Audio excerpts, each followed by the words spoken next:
ہندوستانی پارلیمنٹ میں opposition leader اور کانگریس پارٹی کے سابق صدر راہل گاندھی نے AI سمٹ کے سلسلے میں مودی حکومت کو شدید تنقید کا نشانہ بنایا۔ UNI کی رپورٹ کے مطابق راہل گاندھی نے آج آرٹیفیشل انٹیلیجنس یعنی AI سمٹ کے سلسلے میں مودی حکومت کو سخت ہدف تنقید بناتے ہوئے کہا ہے کہ مودی حکومت اس عالمی پلیٹ فارم کا فائدہ اٹھانے کے بجائے اسے اپنی تشہیر کے لیے استعمال کر رہی ہے اور یوں اسے تماشا بنا رہی ہے۔ Social media platform X پر ایک پوسٹ میں راہل گاندھی نے کہا ہے کہ سمٹ سے ہندوستانی ٹیلنٹ کو فائدہ پہنچنا چاہیے تھا، لیکن حکومت نے اس کو بے ہنگم کر کے پورے سربراہی اجلاس کو رابطہ عامہ کا تماشا بنا دیا ہے اور بالآخر اب چین اس کا فائدہ اٹھا رہا ہے۔ انہوں نے کہا کہ ہندوستانی ٹیلنٹ اور ڈیٹا سے فائدہ اٹھانے کے بجائے AI سمٹ کو بے ہنگم رابطہ عامہ کا تماشا بنا دیا گیا ہے، جس میں ہندوستانی ڈیٹا کو فروخت کے لیے پیش کر دیا گیا ہے اور چینی مصنوعات کی نمائش کی جا رہی ہے۔ پاکستان کے صوبہ بلوچستان میں CTD کے آپریشن میں 14 دہشت گرد ہلاک ہو گئے، جبکہ صوبہ خیبر پختونخوا میں دہشت گردوں نے کسٹم آفس اور پولیس کو اپنے حملوں کا نشانہ بنایا۔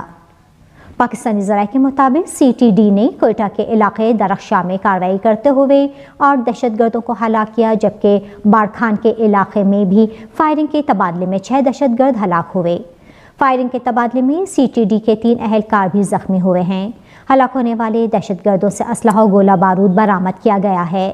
دہشت گردوں کا تعلق العدم تنظیم سے بتایا جا رہا ہے، وہ تخریبی کارروائیوں میں ملوث تھے۔ اسی طرح دوسری جانب پاکستان کے صوبہ خیبر پختونخوا کے شہر ڈیرہ اسماعیل خان میں یارک انٹرچینج کے قریب دہشت گردوں نے کسٹم آفس اور پولیس پر حملہ کیا اور اس حملے میں ایک کسٹم اہلکار اور ایک پولیس اہلکار جاں بحق، جبکہ 2 اہلکار زخمی ہوئے۔ دہشت گردوں نے مسافر بسوں پر بھی فائرنگ کی اور کسٹم کی گاڑی کو بھی آگ لگا دی۔ پولیس کی جوابی کارروائی کے بعد دہشت گرد فرار ہو گئے۔ ان کی تلاش کے لیے سرچ آپریشن جاری ہے۔ اقوام متحدہ میں پاکستان کے مستقل مندوب عاصم افتخار نے کہا ہے کہ فلسطینیوں کی جبری بے دخلی کسی صورت قابل قبول نہیں کی جائے گی۔ میڈیا رپورٹ کے مطابق پاکستان اور اقوام متحدہ کے 85 رکن ملکوں نے مغربی کنارے میں صہیونی کالونیوں کی توسیع کی مذمت کی۔ اس حوالے سے پاکستان کے مستقل مندوب کا کہنا تھا کہ صہیونی بستیوں کا قیام اقوام متحدہ کے منشور اور بین الاقوامی قانون کی کھلی خلاف ورزی ہے۔ ہم صہیونی حکومت کے دریائے اردن کے مغربی کنارے کو ملکیت قرار دینے کے اقدام کو مسترد کرتے ہیں۔ ان کا کہنا تھا کہ یہ اقدام امن کوششوں کو نقصان پہنچانے کے مترادف ہے۔ صہیونی حکومت غیر قانونی اقدامات واپس لے۔ فلسطینی استقامتی تحریک حماس نے غزہ کے باشندوں کے خلاف جرائم و حملوں کا سلسلہ رکوانے کے لیے غزہ امن کونسل سے فوری اور ٹھوس اقدام کرنے کا مطالبہ کیا ہے۔ شہاب نیوز ایجنسی کی رپورٹ کے مطابق حماس کے ترجمان قاسم نے غزہ امن کونسل سے مطالبہ کیا ہے کہ وہ غزہ میں قیام امن کے اعلان شدہ اصولوں پر عمل درآمد کرے اور صرف سیاسی بیانات پہ اکتفا نہ کرے۔ قاسم نے کہا کہ ضرورت اس بات کی ہے کہ غزہ میں جنگ بندی کے مسلسل خلاف ورزی رکوانے کے لیے ٹھوس اقدام کیا جائے۔ حماس کے ترجمان نے اس بات کا ذکر کرتے ہوئے کہ غزہ میں جنگ بند نہیں ہوئی ہے اور عوام کا قتل عام اور بھوک کا سلسلہ بدستور جاری ہے، کہا کہ اس شہر کا محاصرہ ختم کیا جائے اور گزرگاہیں پوری طرح کھولی جائیں۔ دریاسنا اطلاعات ہیں کہ صہیونیوں نے ماہ رمضان المبارک کے پہلے ہی دن ایک اشتعال انگیز اقدام کے تحت مسجد الاقصی پر یلغار کر دی۔ صہیونی حکومت کی کان ٹیوی نے اعلان کیا ہے کہ ماہ مبارک رمضان کا آغاز ہوتے ہی صہیونی سیکیورٹی اداروں کو ہائی الرٹ کر دیا گیا ہے اور غرب اردن و دیوار ندبہ کے قریب سیکیورٹی فورسز کی تعداد بڑھا دی گئی ہے۔ اس سلسلے میں مسجد الاقصی کے خطیب شیخ اکرما صبری نے ایک بیان میں ماہ مبارک رمضان میں صہیونی حکومت کی پابندیوں اور سختیوں کی بابت خبردار کیا ہے اور تاکید کے ساتھ کہا ہے کہ یہ غیر قانونی اقدام ہے جو عبادت کی آزادی اور تمام بین الاقوامی قوانین کے منافی ہے۔ بی جے پی کی زیر قیادت مرکزی حکومت پر مہاتما گاندھی قومی دیہی روزگار گارنٹی ایکٹ منریگا کو کمزور کرنے اور اسے منصوبہ بند طریقے سے واپس لینے کا الزام لگاتے ہوئے کانگریس نے اگرتلہ میں زبردست ریلی نکالی اور حکومت کی عوام مخالف پالیسی پر تنقید کی۔ ہندوستانی میڈیا کے مطابق کانگریس کے جھنڈے اور بینر سے رنگین سوامی وویکانند میدان سے شروع ہونے والی اس ریلی میں پارٹی کے سینئر رہنماؤں کی قیادت میں کانگریس کے سینکڑوں حامیوں نے شرکت کی، جبکہ گورنر ہاؤس کی طرف مارچ کرنے والے مظاہرین کو پولیس نے سخت سیکورٹی کے درمیان بدھ مندر علاقے میں روک دیا اور انہیں آگے نہیں بڑھنے دیا۔ اس موقع پر اجتماع سے خطاب کرتے ہوئے ریاستی کانگریس کے صدر آشیش کمار ساہا، سابق وزیر اور ممبر اسمبلی سندیپ رائے برمن اور ممبر اسمبلی براجیت سنہا سمیت پارٹی کے سینئر لیڈران نے منریگا کو منصوبہ بند طریقے سے کمزور کرنے کے لیے مرکزی حکومت پر سخت تنقید کی۔ تحریک انصار اللہ کے سیاسی دفتر کے رکن علی الدیلمی نے سعودی عرب کو خبردار کرتے ہوئے کہا ہے کہ یمن پر قبضے کا خواب دیکھنا چھوڑ دو۔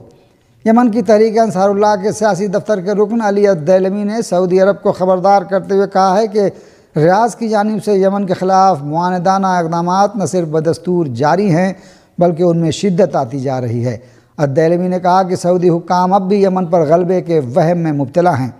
یہ پالیسی دراصل امریکی فیصلہ سازوں کی سوچ کا تسلسل ہے جو یمن کو سعودی اثر و نفوذ کا میدان سمجھتے ہیں۔ انہوں نے کہا کہ یمنی عوام کو درپیش معاشی اور سماجی مشکلات مزید برداشت نہیں کی جا سکتی۔ علی الدیلمی نے کہا کہ یمن کا اقتصادی محاصرہ فوری طور پر ختم اور داخلی امور میں مداخلت بند کی جائے۔ انہوں نے سعودی عرب کو مشورہ دیا کہ حالات مزید بگڑنے سے پہلے واضح اور سنجیدہ فیصلے کیے جائیں کیونکہ موجودہ روش خطے میں کشیدگی کو مزید بڑھا سکتی ہے۔ پاکستان میں سینیٹ میں اپوزیشن لیڈر علامہ راجہ ناصر عباس نے پارلیمنٹ میں دھرنا ختم کرنے کا اعلان کر دیا ہے۔ پاکستانی میڈیا کے مطابق اسلام آباد میں صحافیوں سے گفتگو کرتے ہوئے سینیٹ میں اپوزیشن لیڈر علامہ راجہ ناصر عباس نے کہا کہ ممبران اسمبلی نے بانی پی ٹی آئی کی صحت کو لے کر احتجاج کیا۔ ہم صحت کے معاملے کو عدالت لے کر گئے۔ ہمارا مطالبہ یہی تھا کہ ذاتی معالجین کو ملایا جائے۔ ان کا کہنا تھا کہ پارلیمنٹ کو جیل خانہ بنا دیا گیا تھا۔ ہم پارلیمنٹ سے باہر جا رہے تھے لیکن راستے بند کر دیے گئے۔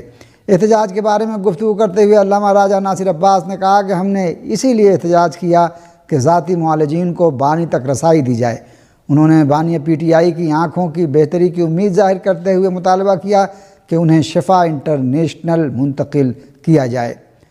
علامہ راجہ ناصر عباس نے بانی پی ٹی آئی کے ساتھ ان کی بہنوں کی ملاقات کروائے جانے کا بھی مطالبہ کیا۔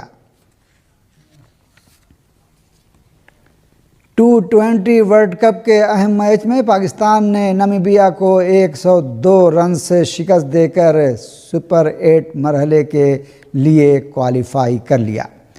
کولمبو میں آج کھیلے گئے میچ میں پاکستان نے ٹاس جیت کر پہلے بیٹنگ کرنے کا فیصلہ کیا۔ پاکستان نے 20 اوور میں 3 وکٹوں کے نقصان پر 199 رن بنائے۔ نامیبیا کی ٹیم پاکستان کی طرف سے ملے 200 رنز کے ہدف کے تعاقب میں 97 رن بنا کر آؤٹ ہو گئی۔ پاکستان کے اوپنر صاحبزادہ فرحان نے 58 گیندوں پر 100 رن بنائے اور آؤٹ نہیں ہوئے، جبکہ شاداب خان نے 22 گیندوں پر 36 رن اسکور کیے۔ پاکستان کے عثمان طارق نے 4 اور شاداب خان نے 3 کھلاڑیوں کو آؤٹ کیا۔ صاحبزادہ فرحان کو میچ کا بہترین کھلاڑی قرار دیا گیا۔ پاکستان سپر 8 مرحلے میں نیوزی لینڈ، انگلینڈ اور سری لنکا سے میچز کھیلے گا۔ پاکستان کا نیوزی لینڈ سے میچ 21، انگلینڈ سے 24 اور سری لنکا سے 28 فروری کو ہوگا۔ وزیراعظم محمد شہباز شریف امریکی صدر ڈونلڈ ٹرمپ کی دعوت پر امن بورڈ کے افتتاحی اجلاس میں شرکت کے لیے واشنگٹن کا سرکاری دورہ کریں گے۔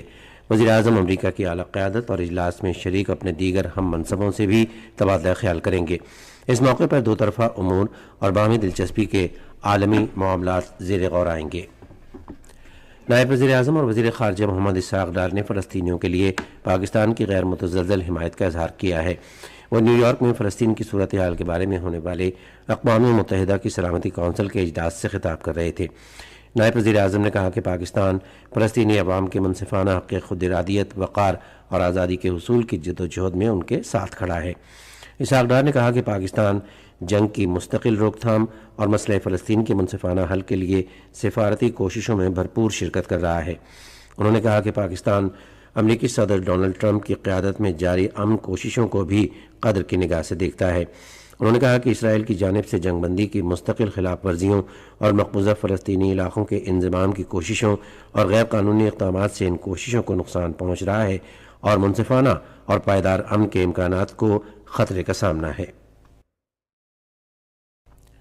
پاکستان ٹیلی کمیونیکیشن اتھارٹی کے چیئرمین حفیظ الرحمان نے کہا ہے کہ طویل انتظار کے بعد 5G اسپیکٹرم کی نیلامی اگلے مہینے کی 10 تاریخ کو ہوگی۔